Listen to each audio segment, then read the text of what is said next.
sur le début de la paracha. C'est marqué Vayera elav Hashem belone mamre. Veu Yoshev petaroel. Dieu s'est révélé à lui dans les plaines de Mamré. Veu Yoshev petaroel. Il était assis à la porte de la tente. Kichom hayom, en pleine chaleur du jour, en plein guilouille et lokut, d'après la chassidut. Et à ce moment-là, Vaïssa Enav, il a levé les yeux, Vayar. Veine Shlosha Anashim Nitzavim Alav, il a vu 3 personnes qui se tenaient devant lui, il a couru à leur rencontre pour les inviter. La suite, on vient de la faire. Rachid dit d'emblée, il dit Vaïra Elav, les vaker et acholi.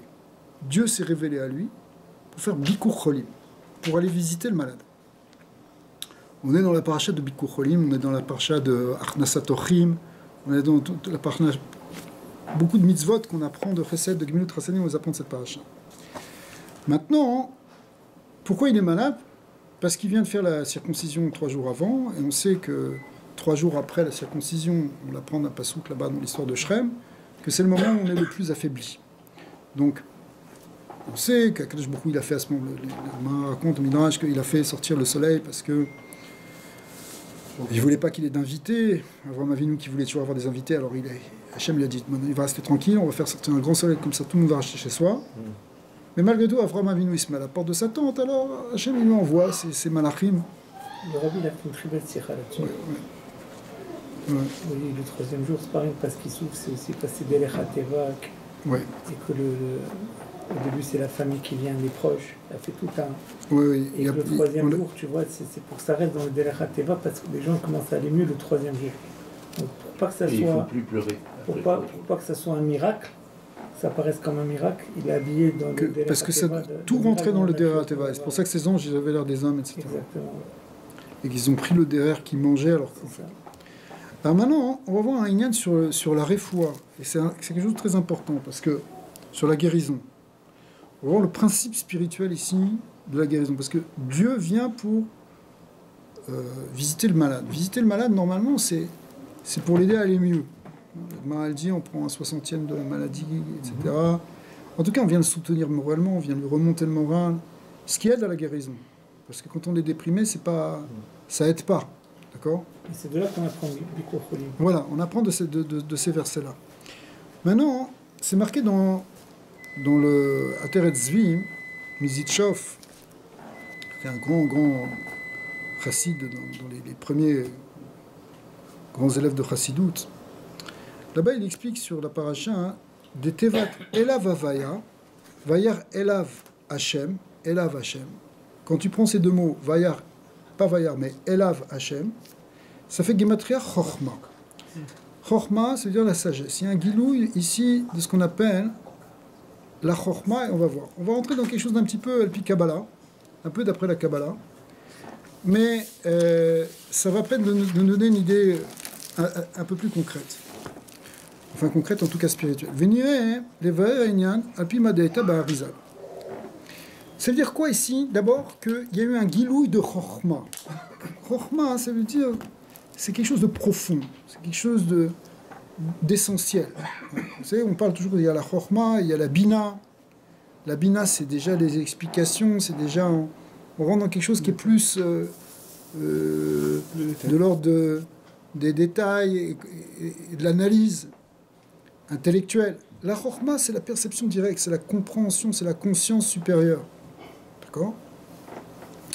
Le Harizal, il dit que... je ne sais pas si on est obligé de ramener ce Harizal, mais il dit que quand on parle de Shemitah et de Yovel, vous savez ce que c'est la Shemitah et le Yovel? Shemitah, c'est quoi? C'est tous les 7 ans, la terre, elle fait Shabbat. Elle se repose, on ne la travaille pas. Et le Yovel, c'est la même chose, mais encore un peu plus profond, et c'est une fois tous les 50 ans. Alors il dit... Ces 2 événements qu'on appelle Shemitah et Yovel, ils correspondent à des forces dans les séphirotes. La Shemitah, ça correspond à la Malchut, à la Shrina qui se dévoile. C'est comme... Pour l'instant, je vais rester comme ça, je ne vais pas expliquer trop. Et, parce que ce n'est pas le sujet vraiment. Et le Yovel, ça correspond à la Bina. C'est comme ça dans le Zohar, en vérité. Et le Harizal, il développe ça. C'est des niveaux. Mais... ça correspond aussi à ce qu'on appelle Rachel et Léa, pour ceux qui s'intéressent. Donc le Yovel, c'est un niveau qui est plus élevé, c'est un niveau qui est plus élevé que la Shemitah. Mais le Torah Tracham, qui est un très très grand kabbaliste, peut-être un des plus grands Mekoubalim de tous les temps, et qui était le disciple principal du Rashash, Rabbi Shalom Sharabi, au début du XVIIIe siècle, lui dit qu'il y a une madriga qui est encore plus élevée que Shemitah, et plus élevée que Yoel, c'est-à-dire un dévoilement de Dieu qui est encore plus grand que ça, et qui correspond non pas à Bina, mais au plus élevé que Bina, mais qui est Chochma. Et c'est quoi? C'est le Shabbat. Le Shabbat, c'est une madriga très très élevée, c'est un gilouï de la Chochma de Dieu, on peut toucher quelque chose de l'essence divine. Et Shabbat Kodesh. Et il dit, c'est un degré d'infini qui est au-delà de tous les degrés. C'est un chidouche. Parce que souvent, Shabbat, on prononce le Shabbat, c'est le 7e jour, ça correspond à Sfirat Malchut. C'est un gilout de la Malchut, effectivement. Mais, dans l'intérieur de la Malchut, qui est la dernière Sfira, il y a en réalité la première Sfira, on va l'appeler la première maintenant, qui est Chochma. Ok? Quand on compte Chochma Binadat, la première Sfira, c'est Chochma. On peut même penser que le Yovel, c'était Chochma, parce que s'il y a dans chaque séphira, tu fais 7 x 7, ça fait 49. Ouais. Donc tu arrives à la première. C'est intéressant ce que tu dis. Mais c'est pourquoi on dit que le Yovel, c'est la Bina. Pourquoi les Zohar, il en parle comme ça? Parce qu'il explique que au jubilé, le Yovel, c'est le jubilé, tous les 50 ans, il y a plusieurs lois qui s'opèrent, donc, que la Torah présente. Il y a la libération d'abord de tous les esclaves. Il y a un affranchissement, c'est-à-dire que on finit avec le joug. Tout retourne dans sa source. La propriété revient à son véritable propriétaire. Et c'est comme un retour à la source. Et ça, c'est le principe même de la Bina, qui est la notion de la Teshuvah. La Teshuvah, c'est lorsque les gens, les êtres, retournent à leur shoresh, retournent vers leur être véritable. D'accord? Ça, c'est le Inyan de Bina. Aussi, c'est pas simplement l'analyse comme nous on l'a décrit d'une manière un peu négative, ce qui est d'abord pas du tout négatif, c'est tout à fait positif, mais l'idée de jubilé, c'est que tout retourne, c'est le lien c'est comme le shofar, c'est le lien de la Géoula, qui est le lien de la Bina, c'est très bien. Mais Shabbat, on touche quelque chose qui est de l'ordre du Ensof, de l'infini, c'est Chochma. Comme ça dit le Torah Tracham. La Chochma, c'est acquis ou inné? Non, ici on parle de la Chochma comme une sphira, c'est-à-dire comme un principe divin, mais nous on est à l'image de Dieu, donc on a aussi les 10 sphirotes dans notre Neshama. La Chochma, ça se développe aussi. Il n'y a rien qu'on a de manière innée qu'on ne peut pas développer. On a tout de manière innée, on a tout en potentiel, et maintenant il faut le développer de manière acquise. Donc on peut travailler sur la Chochma. Par exemple, quand tu commences à méditer d'une certaine manière, à rentrer dans la profondeur de la compréhension, quand tu rentres dans le Sod, tu rentres dans la Chochma, dans la sagesse véritable. Tu vois? Alors, Vézel Shono, il dit comme ça, Amala shel Shabbat ou Mesiba shemitgale or ensof, veyotzim mitor yemei achol. C'est-à-dire, Shabbat, ça vient après le Chol. Le Chol, on travaille, on fait comme ça. Mais en fait, toutes les activités qu'on fait dans le Chol, quelque part, c'est pour les amener dans le Shabbat. La table que tu vas manger Shabbat, c'est le fruit de ton travail dans la semaine. Bon. Les birourim qu'on fait, les travaux qu'on fait, les 39 travaux, doivent nous amener à Shabbat. Okay. Mais qu'est-ce qu'on va chercher dans le Chol? En réalité, chacun y part, il a une cause, il court pour l'argent, il court pour ci, il court pour ça. Mais en réalité, on court pour trouver Hachem, pour arriver finalement à cette connexion avec Hachem pendant Shabbat. Pour retrouver l'infini pendant Shabbat. Ouais. Comme ça, il explique. Est-ce que vous voyez l'idée? C'est-à-dire que Shabbat, tu arrêtes de travailler. il n'y a plus rien qui compte, à part notre relation avec le bon Dieu, pas simplement au niveau individuel, mais aussi au niveau familial, communautaire. Mais en tout cas, le reste du monde, c'est-à-dire le monde matériel en tant que tel, on s'en est détaché. On rentre uniquement dans cette relation qui est de l'ordre de l'éternité. Shabbat, c'est Me'ein Olam Haba, c'est déjà quelque chose qui est éternel. C'est vrai qu'on est dans le temps, mais même le temps n'est pas pareil, même la matière n'est pas pareille, même l'alimentation n'est pas la même chose. C'est pas la même manière de consommer la nourriture Shabbat. Hein? Alors, à un niveau spirituel en tout cas. D'ailleurs, on doit marquer des différences dans tout ce qu'on fait Shabbat. Différences dans la manière de penser, de parler, de manger, de dormir, de marcher. Hein? Même marcher, le marché Shabbat ne doit pas être de la même manière. On doit marcher de manière beaucoup plus décontractée, relaxe, pas comme un homme pressé. Sauf si on est vraiment pressé pour faire une mitzvah, par exemple pour aller vers la synagogue, pour aller faire une autre mitzvah. Mais normalement, on marche comme des êtres libres. Parce qu'on est libéré. On est libéré du monde. Okay? C'est-à-dire que toutes les activités dans le monde fini dans lequel on évolue, c'est pour nous amener à goûter l'infini pendant Shabbat. D'accord? Il n'y a plus de contraintes. Les gens ils croient que Shabbat, c'est des contraintes parce qu'il s'interdit ça, s'interdit ça, s'interdit ça. C'est pas une contrainte, c'est une libération. T'as pas besoin de ça, t'as pas besoin de ça, t'as pas besoin de ça, t'as pas besoin. T'as pas besoin de ta télé, t'as pas besoin de ton téléphone, t'as pas besoin de ta voiture, t'as pas besoin de ta cigarette, t'as besoin de rien, t'as besoin rien que d'être avec Hachem. Donc c'est pas une contrainte, c'est une libération. Quelqu'un qui fait pas Shabbat, et ben pendant 7 jours, il va être sur son téléphone. Donc il n'en est jamais libre. Ouais. Mais c'est quelqu'un qui fait vraiment Shabbat qui est le Cheta, en réalité, il retrouve une dimension finalement d'infini, puisqu'il est plus limité par les choses de ce monde matériel. Même cuisiner, il ne va pas cuisiner, il ne va rien faire, il ne va rien que profiter en quelque sorte. Alors, ici le Rav il pose une question, il dit c'est bien, le Torah Tracham, d'où il a sorti ça dans le Harizal? Parce que le Torah Tracham, il ne va pas dire quelque chose qu'il n'a pas vu dans le Harizal Kedosh. C'est comme ça, les Mekoubalim Amitim, vrais kabbalistes. Après le Harizal, il ne bouge pas du Harizal. D'accord? En tout cas, il faut le retrouver dans le Harizal, en tout cas dans la lignée du Rashash, on ne va pas bouger du Harizal. Okay.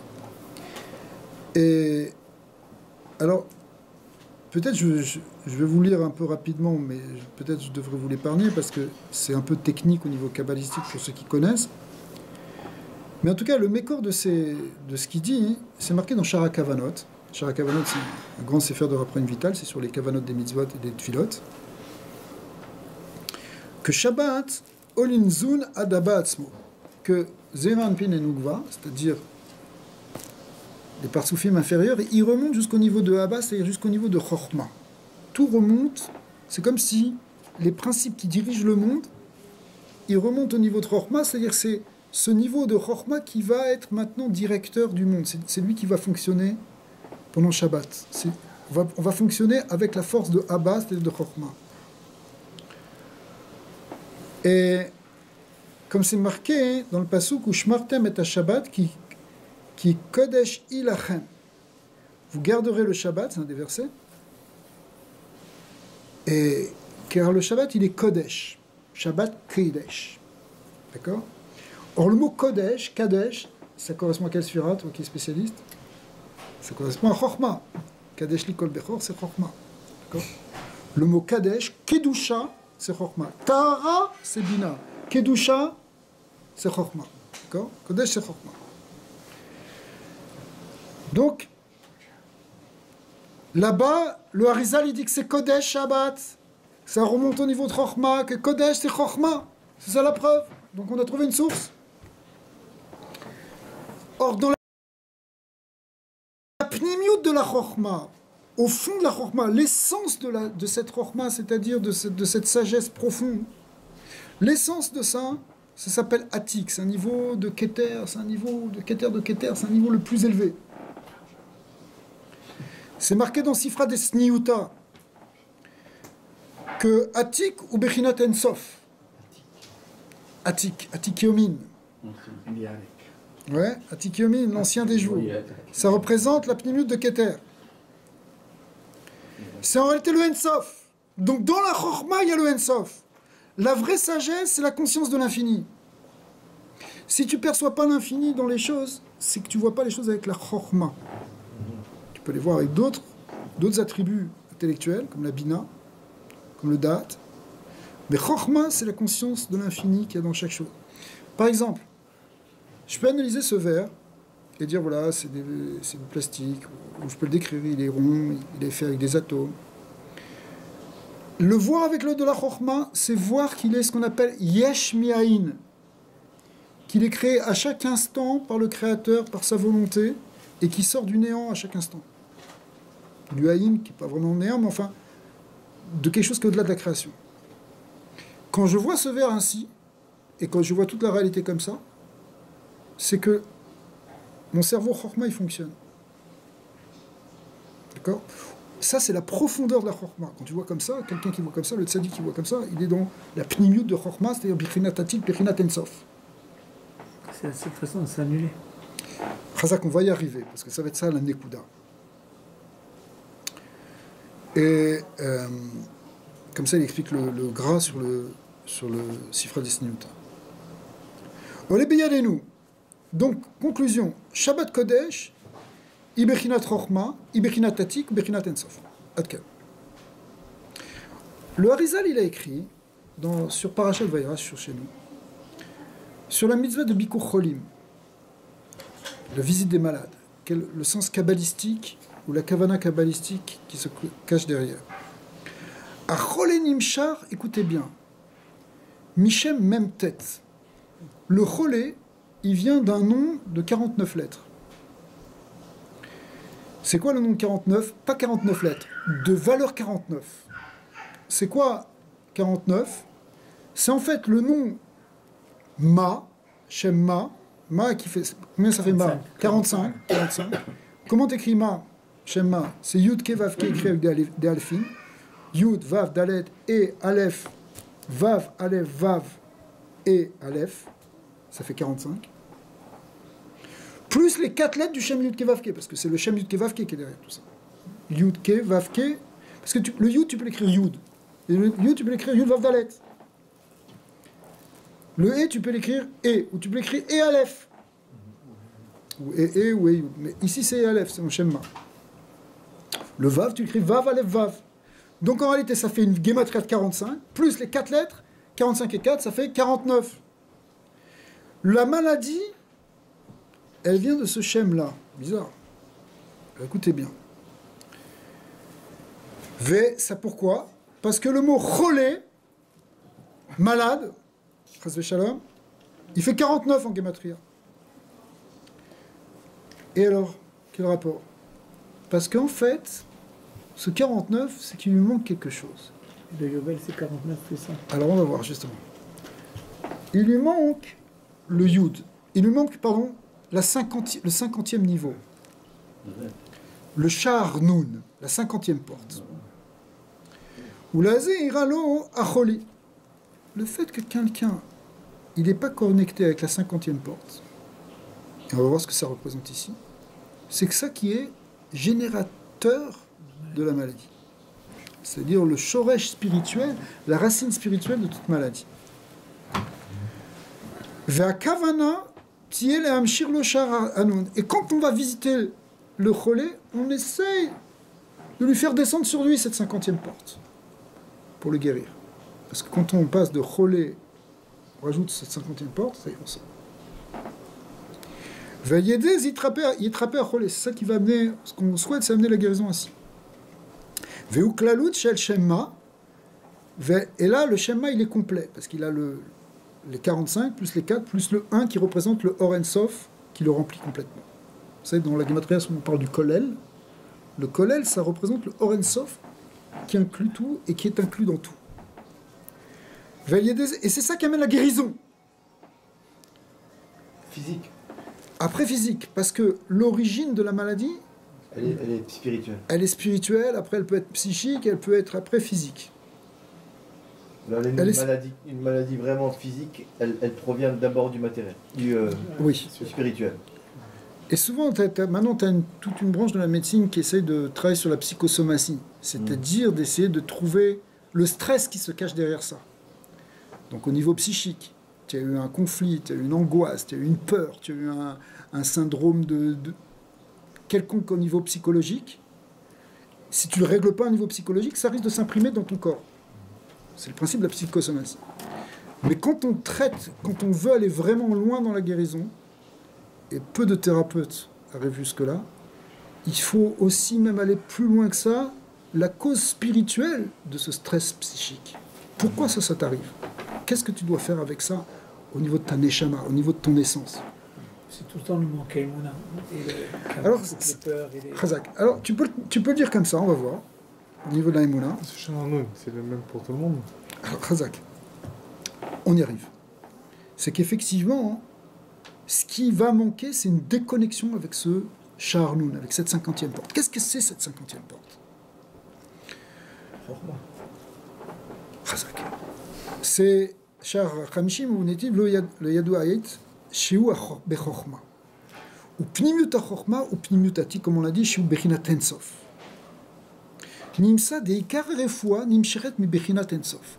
L'essentiel de la Refoua, c'est reconnecter avec cette notion de Ensof. Quand quelqu'un il est détaché de cette essence divine, il n'a plus cette dimension infinie. Effectivement, tu es atteint par la Emouna, par le bitachon.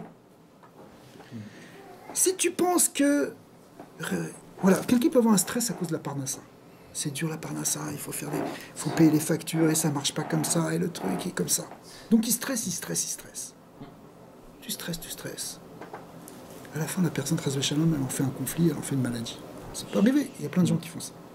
Maintenant, ta parnassa, c'est une chose, il y a un problème, peut-être tu vas l'arranger, il y a des solutions. Mais pourquoi tu stresses? Parce que tu n'es pas connecté avec la conscience qu'il y a un créateur qui tient tout et qui fait tout à chaque instant. Bien sûr, tu dois travailler et bien sûr, tu dois mettre tes efforts dans ce que tu fais. Mais tu dois le faire avec la conscience que Dieu il est derrière tout et que c'est lui qui fait tout et c'est lui qui remplit les brachot dans tout. Ça, c'est la conscience qu'il y a un Dieu infini. C'est la conscience du Dieu d'Avraham Avinu, du Dieu d'Israël. Okay. Il y a un Dieu ici qui est infini. Tu te déconnectes avec l'infini, tu peux tomber malade. Et Hachem, et l'idée, c'est de reconnecter avec ça. Et en vérité, quand tu fais Bikur Cholim, il faut aussi aider la personne à retrouver la Emouna, à se ressourcer, à se rattacher à sa source. Shabbat aussi, c'est une façon... Shabbat, c'est une guérison. C'est ce qu'on va voir après des textes. De folie, la Chazak. On va voir même que c'est la source de toute la guérison, c'est Shabbat. Parce que Shabbat, c'est vivre l'infini. Dans notre monde à nous. Quand on va être là-haut, quand on va être en bas, ça sert à rien. On va voir l'infini autrement. Mais pour l'instant, notre infini, Shabbat, c'est tu lâches. C'est pas toi qui dirige. Il y a un Dieu infini qui est dans tout. Alors casse-toi, arrête de te casser la tête. Ou les filles, Hachem voir Betorat Rachamanal, des Beshabbat Kodesh Mitgale Orensov, Mouvan de Aliede Shabbat Kodesh, Nimshichet Refoua, l'école Acholaim. Donc on voit que Shabbat c'est la source des guérisons. C'est marqué dans le Tiferet Shlomo, il ramène en note ici. Parashat Mishpatim. Tiferet Shlomo, c'est un très grand sefer de Chassidut. Kol ha'ochlim ochel adam l'irfoua beShabbat. Il y a une Gemara qui dit que tout ce qu'on mange, toute la nourriture de Shabbat qu'on mange, c'est pour la guérison. La Gemara elle dit comme ça. Même la daf, Dafka, pourtant tu ressors éclaté. Mais en réalité, ça te guérit. Oui, ça te guérit. Essayons de comprendre pourquoi. Pour nous. Fois ta nefesh, fois ta gouffe. Mais c'est pas simplement le côté gashmi. Il y a quelque chose de une plénitude. Justement parce que... Alors il va expliquer. Parce que quand même, il faut expliquer. Pirouche. Mikol ha'ma'achalim she'adam ochel beShabbat yachol le'asig berefoua. Dans tous les aliments que tu manges Shabbat, tu peux... Sauf le gefilte fish. Non, je rigole. Tu peux... Dans tous les aliments que tu manges Shabbat, tu peux en tirer un élément de guérison. Pourquoi tous les Inyan alors avec la Matzah de Pessah? Chazak, c'est la même chose aussi. Qui shoresh harefoua, c'est intéressant, il faut y réfléchir là-dessus, on va voir. Qui shoresh harefoua naase beshabbat kodesh al yedei Yechoudé haolamot haelyonim bekavanat ha'achila keyadoua leyodechem. Ceux qui mangent avec des kavanot, alors c'est des grands tikkunim, etc. Ou les fianal mouvan shapir dvarav hakadoshim. Les beshabbat kodesh mitgale haor ensof. Parce qu'il y a le haor ensof qui se révèle pendant Shabbat, eh bien, et ce Shara Hamishim, cette 50e porte, etc., eh bien, effectivement, ça se diffuse dans les aliments. C'est les 32 voix de la Chafra qui croient dedans. Alors ça, c'est lié, effectivement. Toutes les kavanotes, c'est un lien de Keter et de... J'ai déjà fait le bracha. De Keter et de Chokma.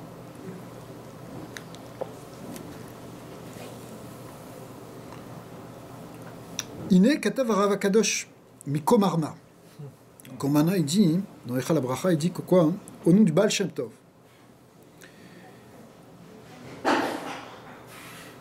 Il dit comme ça, écoutez bien ce vort du Baal Shem Tov. Écoutez bien ce vort du Baal Shem Tov. Le Baal Shem Tov, il a dit que toutes les refouot, toutes les guérisons, mais il faut qu'on le dise en force, toutes les guérisons, il apprend d'un pasouk, qui est le début, le premier pasouk qui a marqué dans le Sefer Vaïkra, le Lévitique, Vaïkra el Moshe. Il a appelé Moshe. Pourquoi? Parce que... Pourquoi toute la guérison est dans Vaïkra el Moshe? Vous savez pourquoi? Vous avez une idée? Parce que dans Vaïkra, il a appelé... Vaïkra, ça s'écrit avec un Aleph à la fin. Et le Aleph, il est petit. Et qu'est-ce qui rappelle ce petit? Chazak. Aleph Zeira Munachim Bo Kol Harefuot. Et il dit, ce petit Aleph, il contient toutes les guérisons. Des Karefoua, il y a des Bitoul Hashem Yitbarach. Parce que la réfoua, elle vient quand tu t'annules à Dieu, que tu connectes à Dieu. Mais comment tu connectes? C'est enlève ton ego. Redeviens un petit Aleph. Ce petit Aleph, pas le grand Aleph d'Adam qui se prend pour un... Parce qu'Adam, ça commence par un Aleph. Adam, quand il a mangé le fruit, il s'est pris pour un grand Aleph. Redeviens un petit Aleph. Celui qui est connecté avec Hachem comme l'essence. Ça prend pas de place. C'est pour ça aussi que d'accord, il dit que toutes les maladies elles viennent d'un manque de simcha. Chazak. Parce que si tu t'attaches à Hachem, il n'y a pas besoin de manquer de simcha. Chazak. Alors, on va reprendre cette histoire de simcha. Chazak, c'est très bon. Alors, regarde. Alors, il développe là-bas le Komarna dans le Echal Bracha. Il dit qui Alev Zeira de Tevat Vaikra Moré chez Moshe Zacha le Sod Ha'ayin.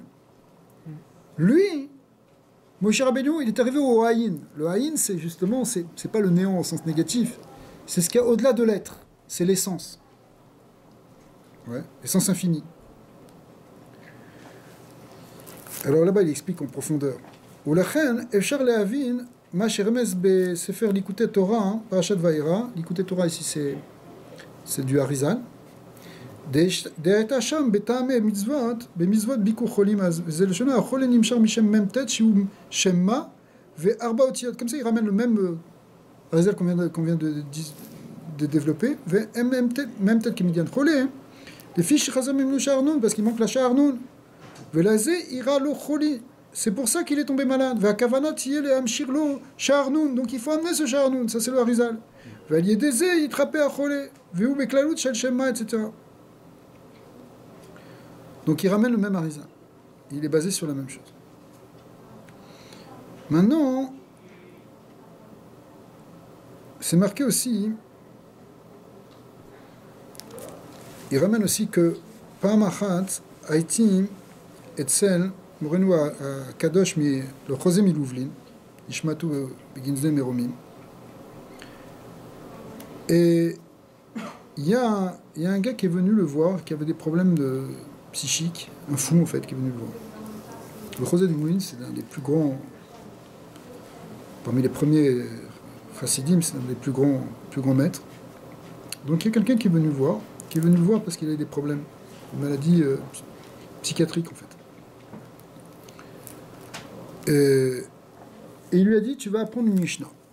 Cette personne qui avait ces problèmes psychiques, il a dit, tu vas apprendre une Mishnah, c'est la Mishnah de Akiva ben Me'alalel Omer, Mistakel Beshlosha Dvarim, Venata Balide Avera, Celui qui regarde 3 choses, il ne va pas tomber dans la faute. Celui d'où il vient, où est-ce qu'il va, devant qui il va donner des comptes.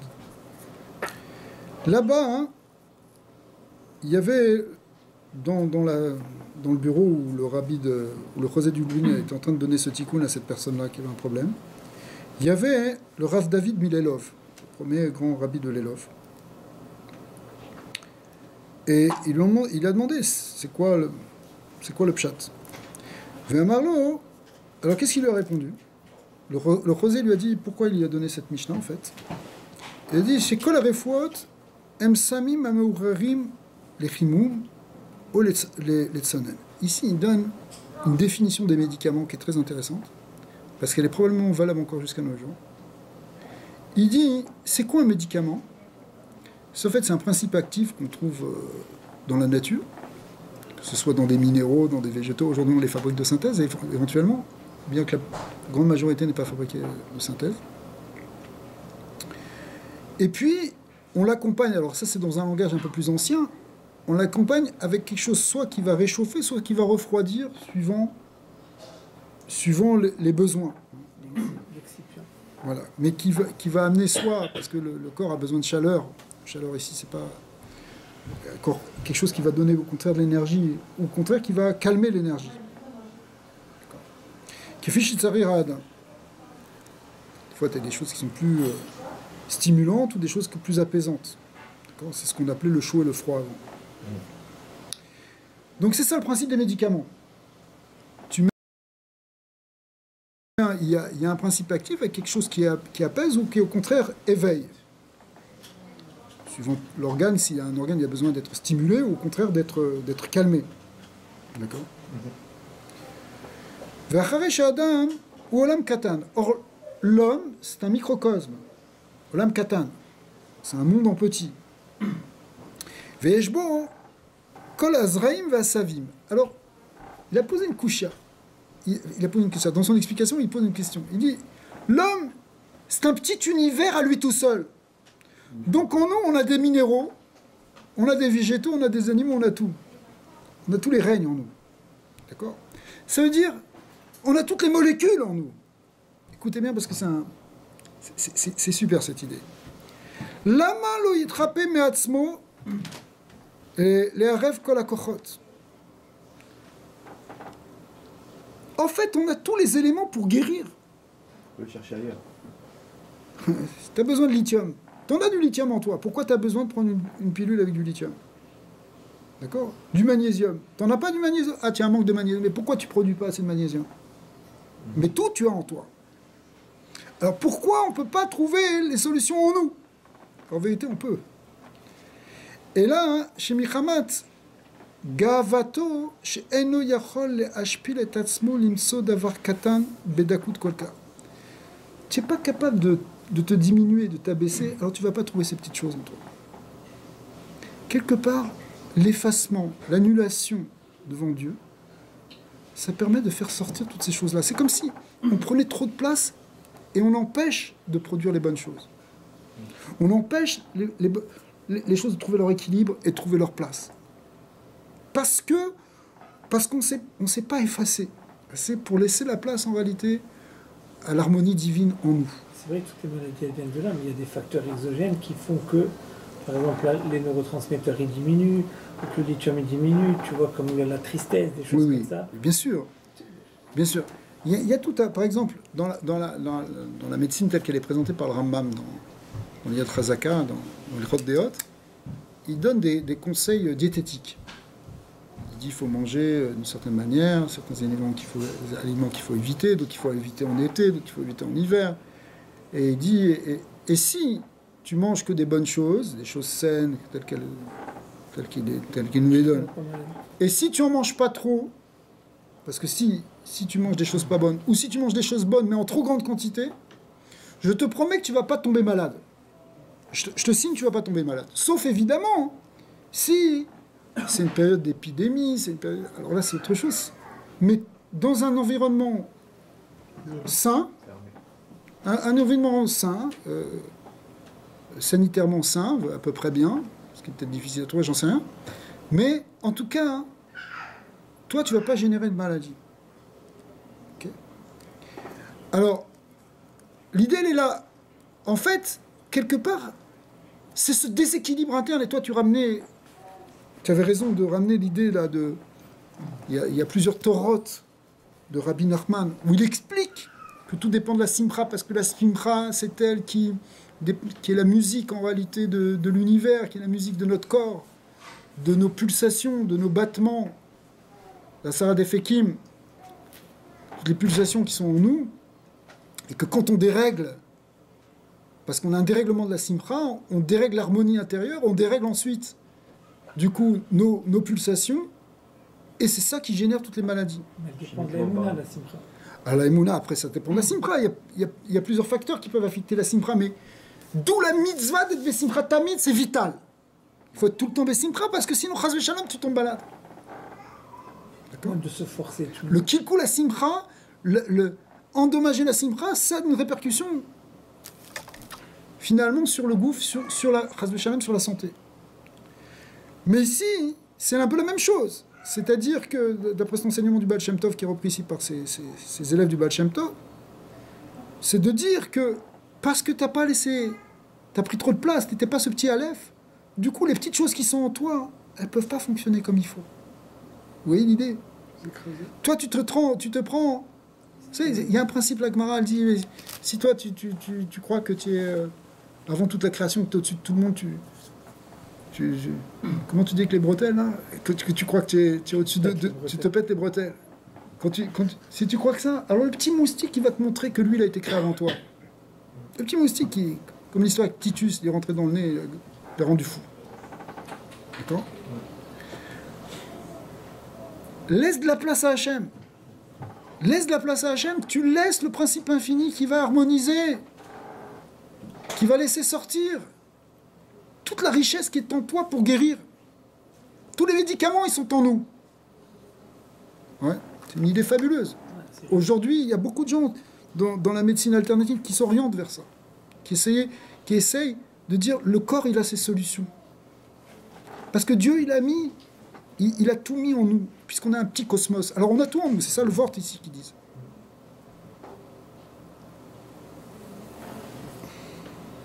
Et là, mais chez Michamat Gavato, chez nous, Yachol le Hashpil et Tatsmul imsod verkatam bedakut kolka. Mi Mishnah Azou, Yichna.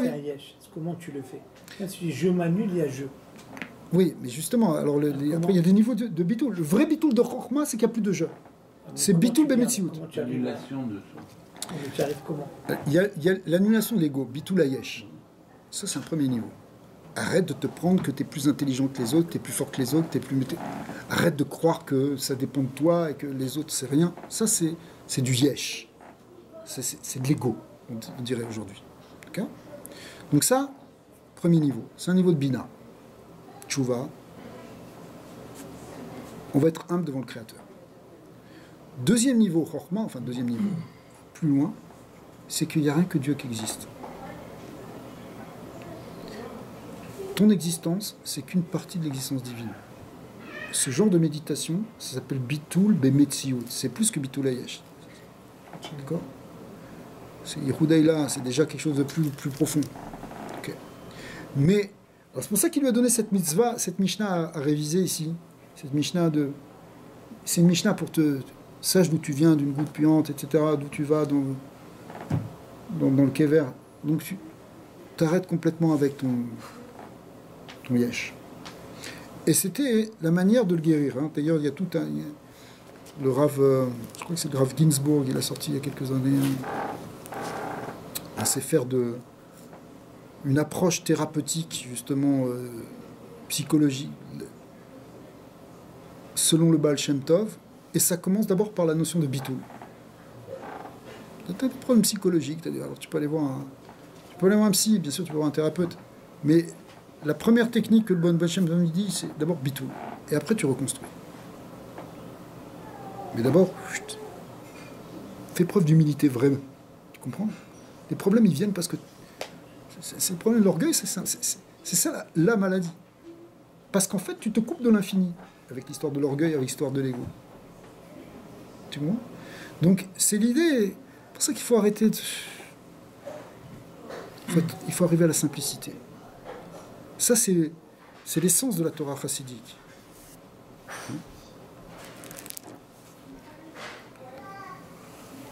Ou les faisait, Meyushavim Shapir, d'ivrei à Teretzvi. Alors maintenant, on va comprendre ce qu'il avait dit le Teretzvi quand il dit Vaïra Elav Hashem, Begematria Chochma, que ça fait Elav Hashem, c'est Gematria Chochma. Shiu Bechinat Bitul Hashem Idbara, ou Pnimiut Chochma, ou Pnimiut Atik, ou Bechinat Ensof, ou Mimsham, Nimsharim Kol Arefuot. Donc maintenant, c'est ça ici. Il s'est montré à lui, c'est-à-dire, c'était un moment de vérité, un moment de Chochma, de Ensof. Et ça, c'était ça sa guérison. Deinu ikar refuat le kol acholaim et bitul Hashem Yavad betachlit habitul. Ve'edeze zochim la'alot le bechinat chochma ou le'atik, shiu bechinat ensof. Ve'edeze yotzim mikol acholaim ad kam.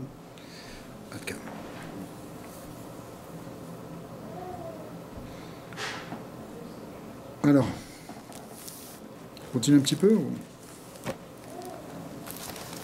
Parce que ça, c'est un chidouche qui est important. Il faut le diffuser. Maintenant, attention, hein, les Chachamim ils disent, ça ne veut pas dire qu'on ne doit pas prendre un traitement ou des choses comme ça, mais il y a un dérèglement. Regardez, il y a le Zohar lui-même, il le dit aussi dans un autre langage. Il dit ce que dit aussi le Rambam. Le Rambam dit que le Metzora, vous savez le Metzora, le lépreux là dont on parle justement dans plusieurs parachiotes dans le livre de Vaïkra, il dit c'est pas une maladie et en même temps c'est le principe de toutes les maladies. C'est pas une maladie au sens où tiens t'as attrapé un microbe, un virus, un champignon. C'est pas ça. C'est quelque chose qui vient directement à cause d'une cause spirituelle. Tu fais la shonara, etc. D'accord ? Mais c'est en même temps le prototype ou la source à l'origine de toutes les maladies. Un dérèglement spirituel. Le Zohar dit, c'est quoi ce dérèglement spirituel ? Il le dit clairement. C'est parce que on ne connecte pas assez avec la lumière de Chochma.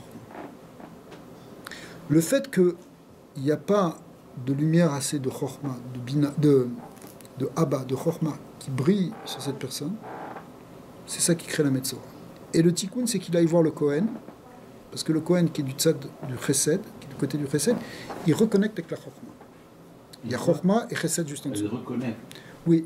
Le but du Kohen, oui. Pourquoi tu vas voir le Kohen pour qu'il te soigne ? Pour intercéder. Parce que le Kohen, plus qu'intercéder, il va te reconnecter avec ton essence. Ouais. C'est ça la fonction du Kohen. Sachez-le. D'accord ? C'est un intermédiaire. C'est un intermédiaire, c'est un chaliard d'Hachem pour t'aider, du Kohen ou du rabbi, d'un rabbi, d'un tzaddik. C'est quoi ? C'est te reconnecter à ta source. À Chochma. Quand tu reconnectes avec ça, ça guérit la Metzora, ça guérit la lèpre. Et c'est le processus ici qu'on est en train de voir. Alors effectivement, tu amènes, tu vas au Beth Amikdash, etc. Enfin, où le Kohen il vient au bas et la Kohen. Il y a la Kohen, il y a plusieurs.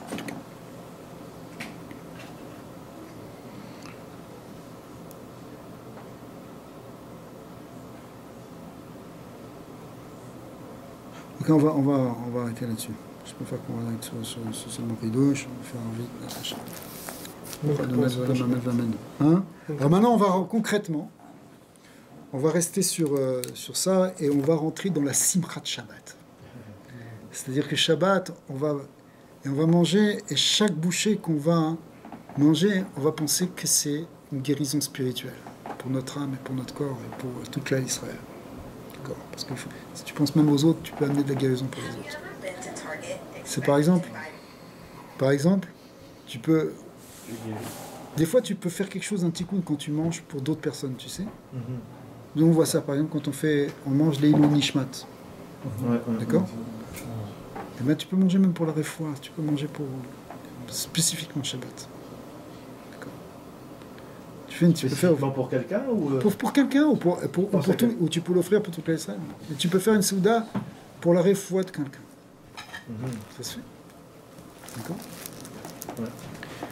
Mais en réalité, chaque plat, même si tu es chez toi, tu peux penser que c'est pour amener justement cette guérison, que tu te connectes avec Hachem par la nourriture. Même si on ne connaît pas les grandes cavanotes ici, du Havazel, mais on sait que on a cette intention qu'on connecte avec Hachem, qu'on laisse de la place à l'infini, même en mangeant. En général, quand tu manges, tu fais le contraire. Tu penses à ton estomac, tu penses à ta bouche, tu penses à toi. Tu vois, le gars qui connaît, moi j'aime le poisson, j'aime le poisson. La protéine. Alors il a dit, si tu aimes les poissons, pourquoi tu les as mangés? C'est pas le poisson que tu aimes, c'est toi que tu aimes. D'accord? Tu aimes le goût que le poisson est fait dans ta bouche. Tu n'aimes pas les poissons, tu aimes ta bouffe. Okay. Mais tu peux avoir une kavana et dire... Et c'est ça qui est gentil pendant le Shabbat, c'est qu'en même temps, tu as le droit d'avoir du plaisir. Le Onek Shabbat. C'est pas qu'on te dit, tu vas manger un truc amer en disant avec... Non. Au contraire, tu vas manger le meilleur mets, le mieux préparé, le plus succulent. Et tu en prends un plaisir. Mais en même temps, tu as cette kavana que... Parce que l'union du Onek, c'est aussi le côté de Chochma. Chochma, c'est l'annulation, mais l'annulation, c'est un vrai plaisir, il ne faut pas croire. L'annulation de Chochma. Mission de Bina, c'est un peu plus difficile. C'est celle où il faut se faire un peu mal pour enlever le yesh. Mais quand tu t'en remets complètement à Dieu, c'est là que tu commences à toucher le Ta'anouk divin. C'est léger. Absolument.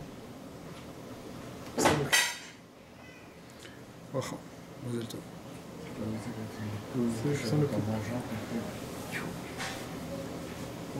Qu'est-ce qu'il y a? J'ai que l'Ari Akadosh, il atteignait des plus hauts niveaux en mangeant Shabbat qu'en prière. Ben ouais. La Achilat Shabbat, c'est une mitzvah de Horaïta. La Tfilat Shabbat, c'est une mitzvah de Ramani. Ouais.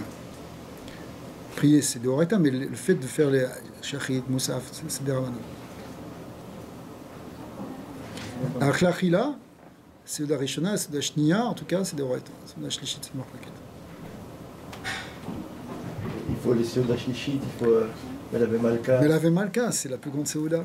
Ah, c'est bien.